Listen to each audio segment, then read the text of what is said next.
control and what is the strategies of infection control. And we will come later to isolation, transmission, precaution, and we choose to speak about the coronavirus, MERS-CoV, and COVID-19. So infection control, our goal is to identify organisms and prevent their transmission. In infection control, we have goal to identify infection. So we should know first what is infection. We have four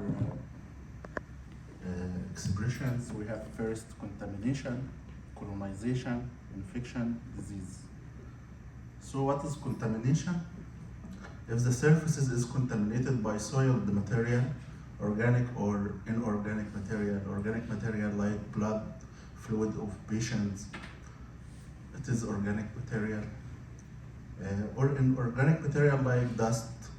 So we would say the surface is contaminated. The problem may be the fluids of the patient or blood has microorganisms. And we have something called colonization. So the microorganism can replicate and colonized. It reach every 20 minutes, it can replicate. For example, we start by 1,000 coliforming unit. After 20 minutes, it will be 2,000. After 20 minutes, it will be 4,000. So this is the problem of colonization. Also, we have normal flora. Okay, so our rule is to contain contamination and colonization to prevent infection. Because if the normal flora is increased, or if the surface hand or, for example, surgery site is infected or colonized by microorganisms, and the load of microorganisms increases about the immune system can defend, the infection will happen. So the infection, if the immune system is influenced, so now infection is happening. We have something called period of infection or window phase for the infection. It is start from invasive of microorganism, reach to the blood or the site of infection, and the signs and symptoms start to appear. Just signs and symptoms appear, now we have disease. Like we said, if someone comes for you, we say before, دكتور الحقني المغص جوه في بطني. Now the disease, sign and symptoms start appear on our patient. It will help us this issue when we speak about COVID-19 and the incubation period and discontinued isolation. So we have cycle for infection for all infection, even the infection airborne or contact or droplet infection. We should have source of infection. It may be patient, healthcare worker, mode of transmission. It may be hands of the staff, contaminated instrument, environmental surfaces, or linens. And we have host, another patient or healthcare worker. We want to break the cycle of infection. I think if we start to work in source of infection, patient or healthcare worker, we will prevent the patient to come for us, or healthcare worker to come to hospital. It is unlogical. Host, another patient or healthcare worker, susceptible host. We can control this. With the limit. Yeah, with the limit. Because we have something called vaccines, and vaccines is very important. For example, we have in health clinic in our hospitals. We give vaccines for the most contagious disease that we have vaccine for it. We give in our hospital TTAB, MMR, varicella vaccine, hepatitis B, influenza, COVID-19. So we control approximately 12 microorganisms. What about other 400 microorganisms? So, okay, this limit.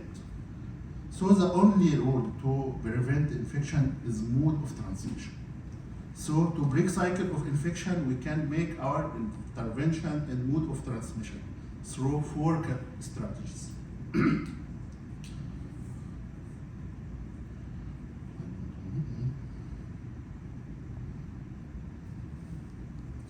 Strategies and the principles of infection control.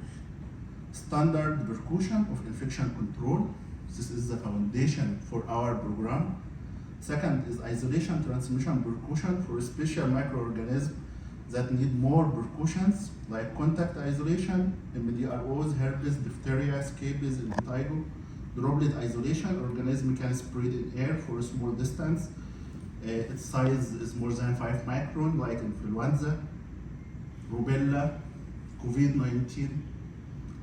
Airborne isolations, like measles, TB. The size of microorganism is less than 5 micron, and they can suspend in the air for long distance. We have the third strategy is empiric isolation transmission precaution.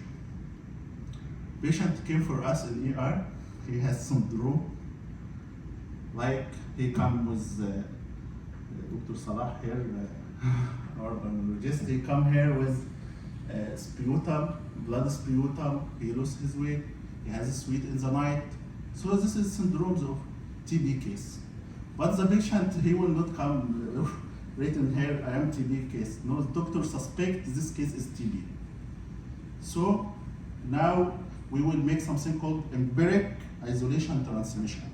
Empiric meaning استرشادي. استرشادي بإيه؟ Guided by signs and symptoms of the patient. Directly, I will put the patient under airborne isolation until the result come. So isolation precaution, it may be for confirmed infected patient or colonized patient, or empirically until the result is come for us. It's called empiric isolation transmission precaution. Fourth strategy is protective environment for stem cell transplantation, metabolic stem cell transplantation, and oncology patient. In some guidelines, they said reverse the isolation, because in the isolation transmission precaution airborne, you need negative pressure room. But in protective environment for hematopoietic stem cell transplantation patient, we will reverse the pressure. It will be positive pressure to prevent the patient from infection from the environment. We have some microorganisms can transmit to patient through through environment like aspergillus. So we have program in our program something called construction and renovation infection control to prevent the dust and fungi for oncology patients. We should speak about standard precautions, because isolation transmission precaution, as we said, there is one step before it. The foundation is standard precaution. I will not take too much, but let's take the journey when you start to contact the patient. Before you will contact the patient, what we will do? Hand hygiene, sure. So I will prevent contamination. I will remove any microorganism from my hand. After that, I will wear PPE, personal protective equipment, according to risk assessment. What is the type of procedures that I will do? Where I will reach to the patient? What I will touch? Like this. So after that, I will deal with the patient in aseptic technique. We have rule in aseptic technique. We said the clean touch, clean, and the sterile touch, sterile. And it has 4 components. We will speak about it, inshallah, in another lectures. Patient preparation, personnel healthcare worker, what is the type of hand hygiene he should do, what is the PPE he should wear, according to the risk of procedure and the immune status of the patient, and also workplace. For example, I will make surgery, so now I have to do it in OR. I will just insert central line in ICU. I need procedure room. I will give intravenous one-shot antibiotic. It can be within the patient bed. At last, instruments. Keep your instrument clean.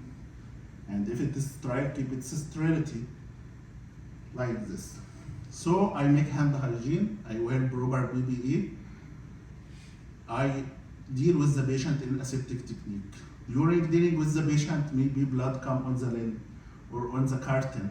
So we have in standard precaution something called the cleaning and the disinfection for environment. It is important also to prevent contamination.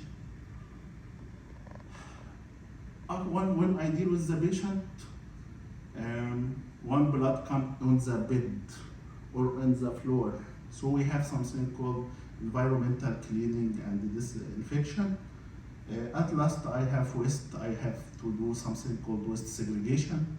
And we have yellow bag and the black bag and the container for sharp safety box to protect our staff and to protect the workplace environment in our hospitals. They add in 2007 three standards. First was safe injection to protect the patient and protect staff and protect environment through safe injection, to use one syringe for one patient for one time. And they add cough and sneezing etiquette in 2005, especially after SARS in 2003. If you want to cough or sneezing, you should use tissue to contain mouth and nose, and throw the tissue in the garbage, and after that to make hand hygiene. If you haven't tissue, you should contain it by your elbow. And the last thing they add is surgical mask for lumbar puncture. So this is the foundation of infection control. Okay? Sure, when you speak about hand hygiene, it is clear for us. You will find this in all the hospitals. 5 moments of hand hygiene. We have circle. This circle, inside it is patient zone. Outside it is healthcare zone. My role is to prevent transmission of infection from healthcare zone to patient zone, or from patient zone to healthcare zone. So the arrows meaning something. If you prevent it, it's called you prevent exogenous infection. What you will do, I will do hand hygiene. Before touching the patient, after touching the patient, or his surrounding. So now you have 3 moments for hand hygiene. Also, patient through normal flora or through hand hygiene, staff didn't make hand hygiene after, for example, evacuation of urine drainage. So the infection can make endogenous infection for himself. So you will find the arrows inside the circle of patient zones. The patient will make infection for himself. So we have one moment called before clean and aseptic procedure, staff should make hand hygiene. After body fluid exposure risk, staff should have to do hand hygiene. So this is the 5 moments of hand hygiene. Before touching the patient, after touching the patient or his surround, before aseptic technique, after body fluid exposure risk, just risk. We are dealing with microscopic microorganisms. Not mandatory to see your hand is visibly soiled. Just you, if you carry blood sample tube, you should, after taking off this, you should make hand hygiene, because it is called just risk. Okay. Sequence of donning and doffing of PPE. It is very important. We note the importance of this issue in the COVID era. To wear PPE, first thing you should make hand hygiene. Because the stock of the PPEs, if your hand is contaminated, you will contaminate all the stock. So others will use contaminated PPEs. So first make hand hygiene, then wear a gown. After that mask, put over it face shield. Last thing you will wear is gloves. I need gloves to be clean, because this is what I will touch the patient by it. So we said GMGG, gown, mask, goggles, last gloves. After I finish with the patient, I will remove the PPE. So sure, first thing I will remove the most contaminated thing. The most contaminated thing is gloves. This is what I touch the patient by it. This is what maybe I touch the fluids of the patient or blood. After removing gloves, I should make hand hygiene. because my hand after that will go to other places, near to my mouth, to my nose, to eye. So first I will remove gloves, after that make hand hygiene, after that I will remove eye goggle, and after that I will remove gown. After removing gown, you should make another hand hygiene. At last, it is logic to remove mask, because maybe you are dealing with patient under airborne isolation in 95. You can remove N95 inside the patient room? No, the patient room is suspected by microorganisms. Bacilli, for example, if the patient was TB. So you will remove this mask after you going outside from the room and close the room, and at empty room you will remove the mask. Okay? Now we reach to isolation, expanded precautions. To reduce to prevent the spread of epidemiologically significant or highly transmissible pathogens when standard precautions alone are insufficient. Standard precaution is applied to all patients in all situations. Transmission-based precaution apply in addition to standard precaution. Designated for patient documented to be or suspected, as we said, we have empiric isolation transmission precaution. Infected or colonized with highly transmissible or epidemiologically important pathogens. So, infected or colonized, this is very important. We have policy in our hospitals in Saudi Arabia. Any patient come and we will admit it in ICUs, ICU, NICU, BICU, CCU, you should make screening for MDROs, especially MRSA.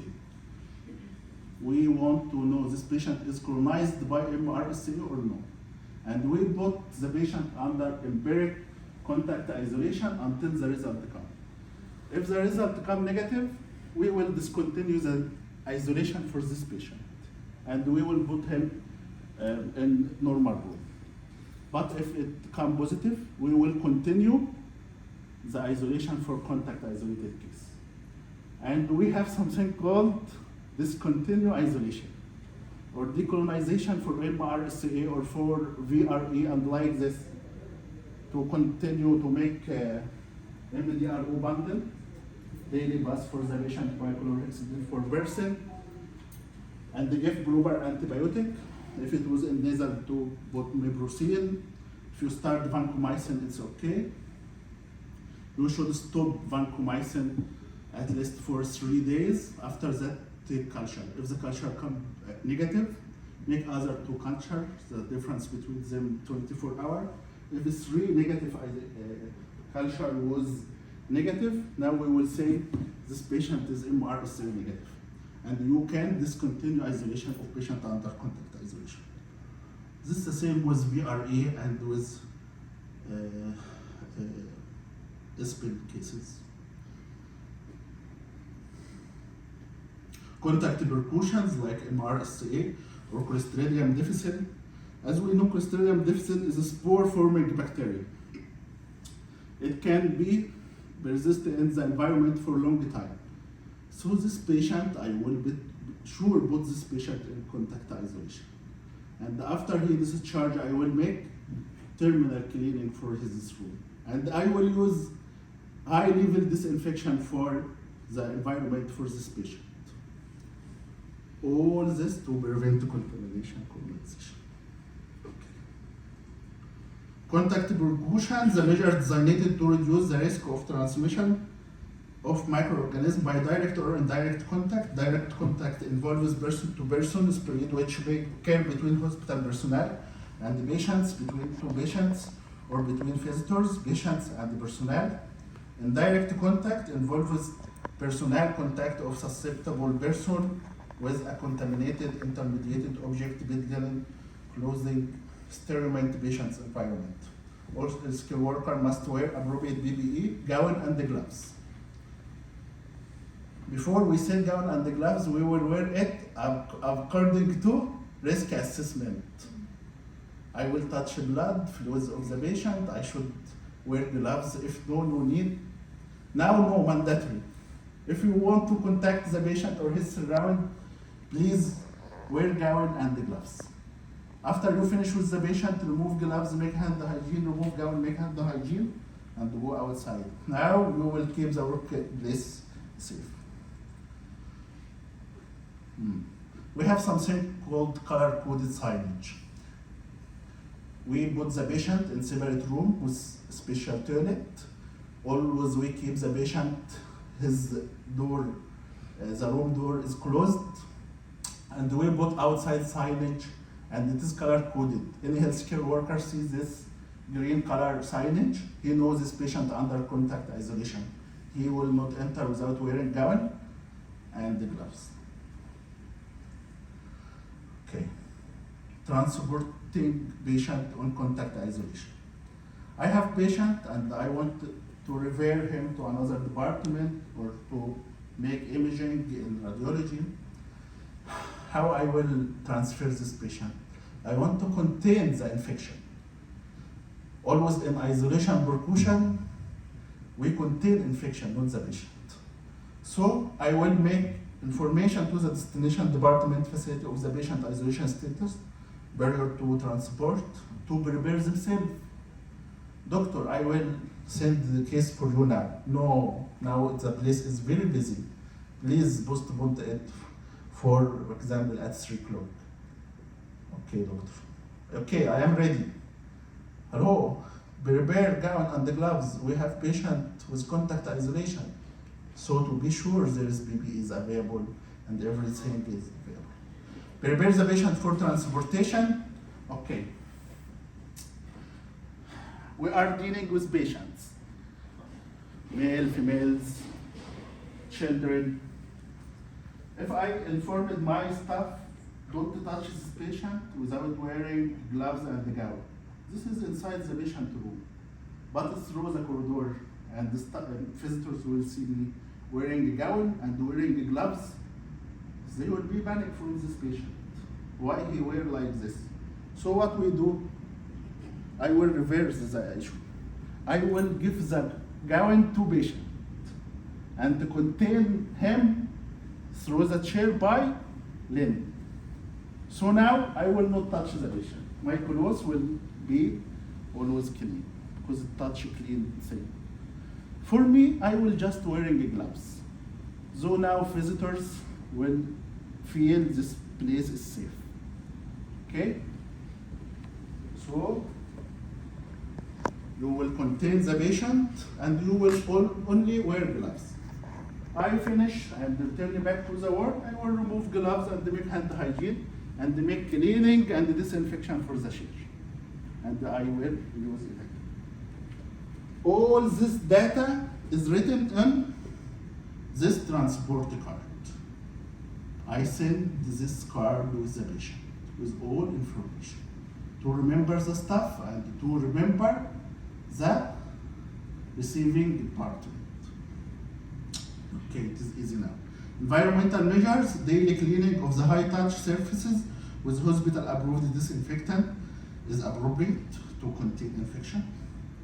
This is highly touched places, bed table, commode, rails of the bed, doorknobs, and highly touched places in the patient toilet. We can make it 2 times daily. At least 1 time daily, the housekeeper should do it. The housekeeper who will enter this room, he should make hand hygiene, wearing gown and gloves. After finish, be sure he remove his PPEs to not spread infection from one room to another room to another room. You will have outbreak. Okay? So concentrate with everything to control the infection. Droplet percussion, Neisseria meningitis, meningococcal, or the MERS-CoV coronavirus. Droplet percussion, you will find signage outside. This microorganism can transmit it through another route. What is this route? Droplets. So you can respirate it through your nose or mouth. So what I will do, I will extend the precaution to not allowed for any staff to enter to the patient and be close with the patient for 3 feet without wearing surgical mask. What is this microorganism? This microorganism, like meningitis, like what's called meningitis, Neisseria, Haemophilus influenza, like mumps, like this. And I will put the signage outside with color-coded red or pink color, not allowed to enter without wearing mask. Placement of the patient should be in separate room, ordinary separate room with special toilet. Transport card. Also, I will notify the receiving unit department with diagnosis and type of precautions, prepare the patient for transportation. I will inform the patient to wear mask. So if he wants to sneezing or coughing, it will contain the droplets, so no infection. Now you allowed to not wearing mask. This is before the era of COVID. Now we are all universal mask. But before also we wanted to not make panic for our visitors and our patients. But if the patient can tolerate the mask, for example, he has acute respiratory distress syndrome, he has something, now it is mandatory for you as patient staff transport the patient to wear surgical mask to prevent yourself and choose the low traffic way for this patient to not infect others. Because we have something called contact period and the time of exposure. Just he will pass beside you, okay, he will not take contact time. For example, COVID did 15 minutes. But the problem with the healthcare worker who is going with him. Okay? So it is accepted. We make always risk assessment. Airborne precaution, some microorganisms. By the way, all airborne diseases start as droplet infection. For example, tuberculosis. You will find it in some reference said droplet infection, some reference called airborne disease. They call something called the droplet nuclei. What is droplet nuclei? Let's see what they speak about it. Airborne transmission occurs by dissemination of either airborne droplet nuclei, less than 5 micron in size, or dust particles containing the infectious agent. Why I said cough and sneeze etiquette, they make it standard precaution, because cough, sneeze, droplets. If the place is dusty, these droplets will be carried on the dust and the dust carry it to another places and like this. Or if you make sputum on the floor, the dust will come and carry bacilli and carry it to a suspended. You see the suspension of particles in the light? I see. It is allowed outside hospitals to have 100,000 particles suspended in the air per meter square. Like this, I see particles suspended in the air. These particles will carry bacilli of micro TB and go from place to place. Inside the hospitals, we should control these particles to be less than 1,000 in meter square. We have something called HVAC system, heat, ventilation, air conditioning. So we decrease it to less than 1,000. In OR, we decrease it less than 25 through air laminar flow and the HEPA filter. Okay, so the dust is problem in hospital. When we make round, please remove dust, because we know the problem of dust. What is droplet nuclei? I have patient. I'm good in Tom Cruise. Okay, he will sneezing and the cough. This droplet can make infection for 3 to 9 feet. So the droplet will continue its and it carry bacilli of TB, for example. Through this journey, the droplet, the water in it will evaporate and liberate bacilli in the air. It's called the droplet nuclei after 9 feet. This microorganism of airborne can complete the journey depend on itself. Why? Because it is small in size. So it can complete. Measles reach to 1 kilo. So if you have case of measles and the case of COVID-19, and the counseling you, doctor, I have only airborne isolation room. What you will choose to put? Which disease? Measles or COVID-19? Measles, sure. It is airborne disease. Okay, COVID, I can control it in a separate room with portable HEPA filter, for example. Okay, if I will make for him aerosol generating procedure. What I should do, this microorganism is highly contagious and it can spread for long distance. I should control the disease, not the patient. Always don't make stigma for your patient. We control the disease, the infection. I will put the patient in negative pressure isolation room. The negative pressure isolation room will not permit the air to go outside to infect others, patients in other rooms or in corridor or healthcare. Throw, make it negative pressure. All the air is exhausted outside the hospital. What about the community? We have rule to protect our community. This exhausting air is filtered first through HEPA filter, high efficient particulate air filter. It make filtration for the air by 99.997%. So the community is safe. Who is the community? We are living around the hospital. So we protect ourselves also. Okay. And they have something called air change per hour. We change all the air in this room to be sure the suspended microorganism in the air is go outside to decrease the load of infection inside the room. We make air change per hour. At least 12 air change per hour. Every hour we remove all the air outside the room 12 times and make inlet for fresh air. So now we are sure we try to improve the workplace environment. Okay? I want to transport the patient, same. Notify the department.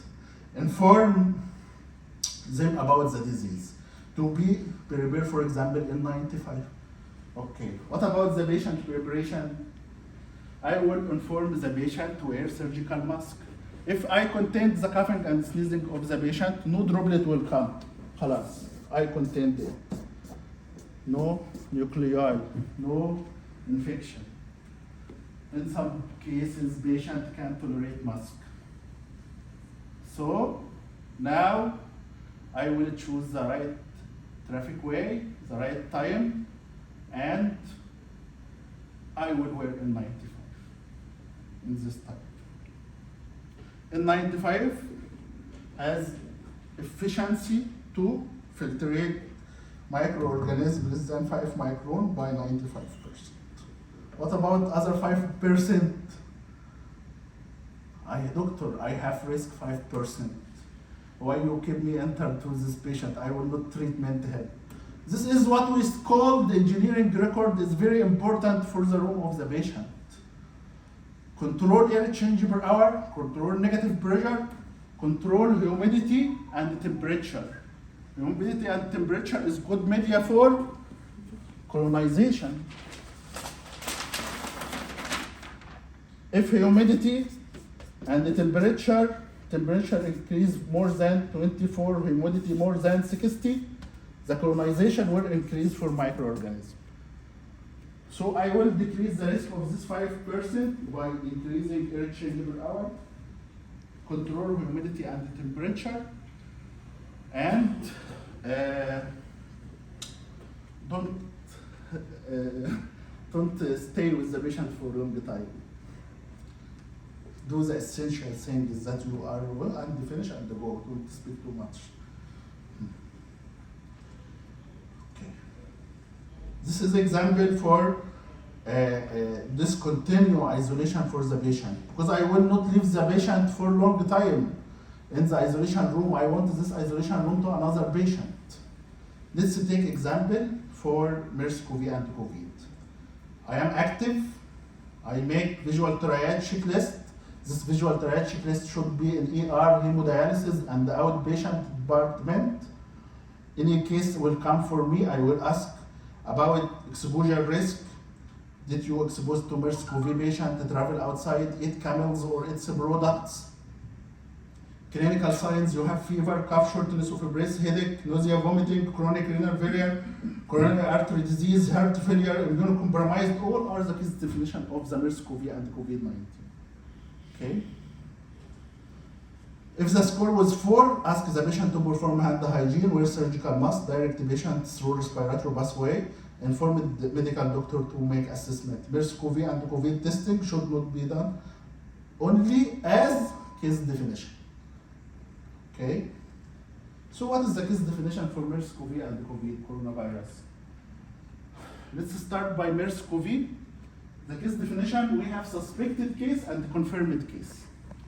As I said, suspected case, I will enter it under empiric isolation precaution if I will make admission for this patient. What is the case definition? I have 4 definitions. 2 of them, no need for epidemiologic claim. But other 2 need epidemiologic claim. Okay? What is the 2 cases didn't need any epidemiologic claim? If the patient come for you in ER with severe pneumonia, severity score greater or equal 3 points. 3 points from what? Card 65. Each one in this abbreviation card meaning something. If the patient takes score 3 or more, this case has severe pneumonia. And now you are allowed to ask for MERS-CoV swab. Okay? He has confusion, blood urea nitrogen more than 19, respiratory rate more than 30 or equal versus bare minutes, blood pressure systolic, blood pressure less than 90, his age is 65 or more. If he takes 3 points of this case meets the case definition. Ask for MERS-CoV to confirm the case. What is the other case definition? Which no need for epidemiologic link and explain the deterioration of chronic condition of patient with congestive heart failure. So we know doctors of CCU always make for us MERS-CoV request. Or chronic kidney disease or hemodialysis. So we make visual triage in hemodialysis. Okay? These 2 cases, no need for epidemiologic claim. But patient came for you with acute febrile illness, temperature more than or equal 38, with or without respiratory syndrome. Now you should ask a patient, last 14 days, did you expose to MERS-CoV case? Suspected or confirmed? Visit to healthcare facility has admitted patient of MERS-CoV? Did you expose to camels or its products, meats, hashi, and unpasteurized milk or urine of the camels? If he said yes, now allow for you to make MERS-CoV. Also, if the patient has gastrointestinal symptoms, children or adult, now with epidemiologic link, ask for him for MERS-CoV. So what is the 4 cases for suspected case? If the patient was adult with severe pneumonia or acute respiratory distress syndrome or unexplained deterioration for congestive heart failure or chronic patient disease of kidney disease, hemodialysis, no need for epidemiologic link. Children and adults, acute febrile illness or just standard symptoms, but in clinics of OPD, pediatric, for example, you should ask about epidemiologically exposed to MERS-CoV case, visit facility with MERS-CoV, exposed to camel or its product.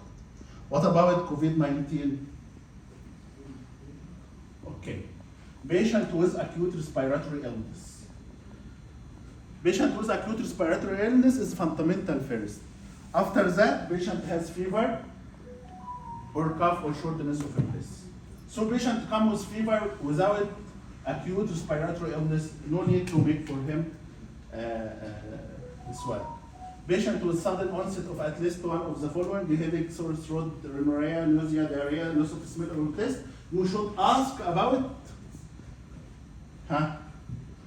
the epidemiologic link. Okay? Contact to confirmed patient working in or attend healthcare facility with COVID-19. Or patient admitted to our hospital and suddenly he has unexplained severe acute respiratory illness. So doctor in ICU or in the ward or in any place can ask to make PCR COVID-19. When we say this case is confirmed, if person who meets the suspected case definition with laboratory confirmation of MERS-CoV or COVID-19. Infection control precaution. Transmission-based precaution for patients with suspected or confirmed MERS-CoV or COVID-19 infection who are not critically ill is standard contact and droplet precautions are recommended. So COVID-19 is droplet and contact. We can have microorganism has more than route of transmission. This COVID-19 is example for it. It's called, I forget the expression, beneficiary. بيفضل حاجة and he has more than one route of transmission, and the most infectious route for this microorganism is droplet. In some circumstances, it has something called opportunistic infection. How like this? So I said COVID-19. Okay. So COVID and the MERS-CoV are droplet and contact. So I need surgical mask and gown and the mask before I enter to the room of the patient. But in some circumstances, with aerosol generating procedure, this microorganism intihazing, opportunistic, he can change from droplet to be airborne. But we call this microorganism limit distance airborne. What is the meaning of limit distance? Because they ask me why, if the patient is critically ill, it will be airborne. Because you expected to make a aerosol generating procedure. This microorganism change from droplet to be, we call about it in classification with infection preventionist who is professional, we call limit distance airborne disease. What is the meaning of limited distance? The infection can happen only inside the room of the patient who is admitted. Not like measles, airborne. I am airborne disease. TB, I am airborne. أنا صريح. They said obligate airborne disease. I can transfer from room to another room, to all corridors. But this is limited. So in critical cases, I will put the patient under airborne isolation precaution negative pressure rooms. But if the patient is not critical, no need for suction, no need for intratracheal intubation, no need for any procedure, just to keep the patient stable, we put him under droplet and the contact isolation. So if the patient is not critically ill, droplet and contact. If the patient is critically ill, it will be changed to be airborne and the contact. Are recommended due to the high risk likelihood of requiring a aerosol generating procedure. So for professionals, we say limited distance airborne. Criteria for recovery and discontinue. I will keep this patient all his life with me in the hospital. In the airborne? No. I should evacuate the airborne isolation room to another patient. Sure. MERS-CoV, in order to discontinue isolation precaution, do negative flow and respiratory sample, 24 hours apart are required for ventilated patient, and 1 negative respiratory sample in other patient, including home isolated individual. Okay? For COVID-19, they make something complicated if he is immunized or unimmunized. Let's say the case is severe, he admitted in the ward just 10 days, and the last 3 days before he leaves the hospital by 24 hours, he didn't take antibiotic to decrease fever, and there is improvement in symptoms of respiratory and GIT symptoms. After 10 days, remove him from isolation precaution. If the patient was immunocompromised or in ICU, now why we change it our mind from ward to ICU and make this is complicated? Always the immunocompromised patient can shedding microorganism for long time from the good person, because his immunity can't control this infection. So he will continue shedding for long time. So I increase the period of isolation to 21 days. Okay? And it is logic for us. 22 days after symptoms and onset and the resolution of fever, at least 3 days, and the clinical improvement of the symptoms other than fever, cough, shortness of breath, and GIT. For the patient stable, if he immunized like this, 7 days. Not immunized, 10 days. Okay? Thank you. Any question?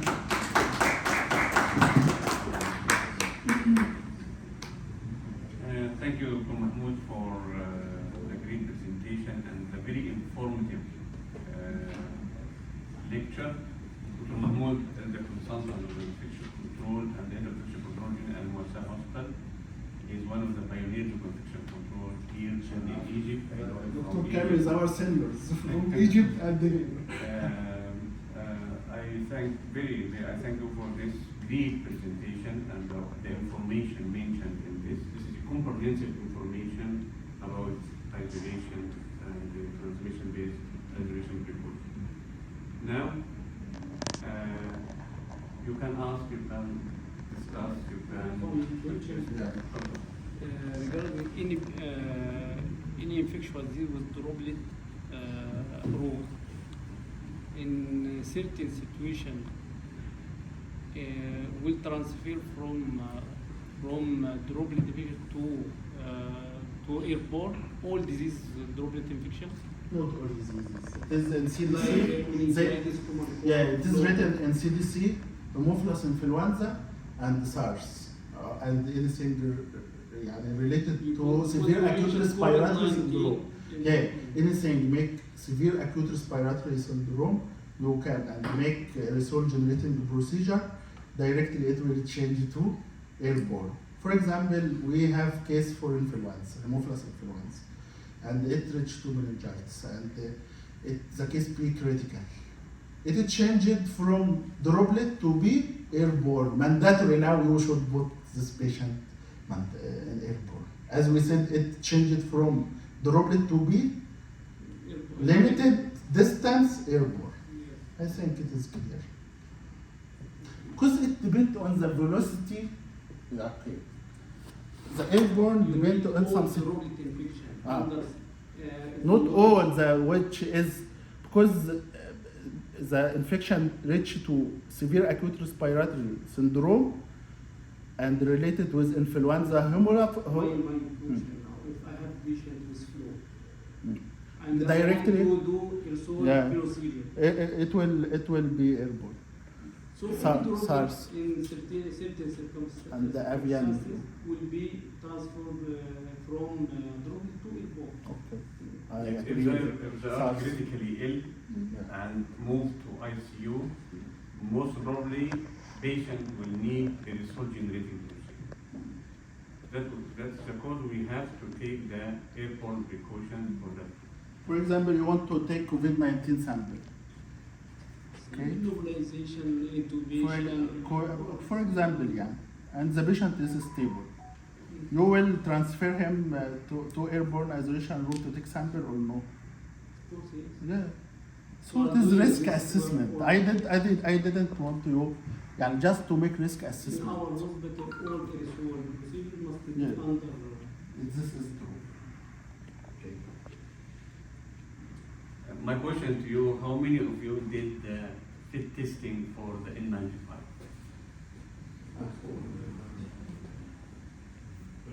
So everybody knows the size he used for this? Sure. That's good. I will ask one doctor here. Doctor, what is your size for N95? Doctor, what is your size in N95? So what you are using if you have case of COVID, TB or something? Huh? Bubble machine. Bubble the air purifying respirate. The same concept of high efficient HEPA filter. The air is come from you through duct and it can protect you. So you are easy for us. And the one who make for you fit test is very happy with you because he didn't perform for you anything. You are bubble machine. And it's applied for you too. Yeah, no, it can contain. It's called the horse shape. No, if it can contain, it is allowed. Okay. لا احنا جامدين. درس جوه بره دكتور كامل Yeah, contain very small. this is very small. As long as the skin is prepared here. لو هي مش واصلة على الإيدج. Okay. We have something called sealing test. I have the 95. I will keep to cover nose and chin. It should be sealed to the skin. If it touch any hair, now it is not sealed. You will make inspiration, expiration, you will feel leakage. So leak test. If you pass it, خلاص, it's okay. This is the concept. To keep the edge sealed to the skin direct. We will put in debates. Not only build in person, we use power. Also, the one who has diseases or has acute respiratory disease can't tolerate the mask, or unfit because his nose, or he makes something in his butt which was. All those with increase in size, especially in the face, or those severely asthmatic, so they cannot tolerate, they cannot afford putting the N95. Those have contraindication for wearing, in addition to having a beard. أنا بهرب الأسئلة الدكتور هو يسألني مرة نروح ناكل بقى. أي أسئلة ثانية؟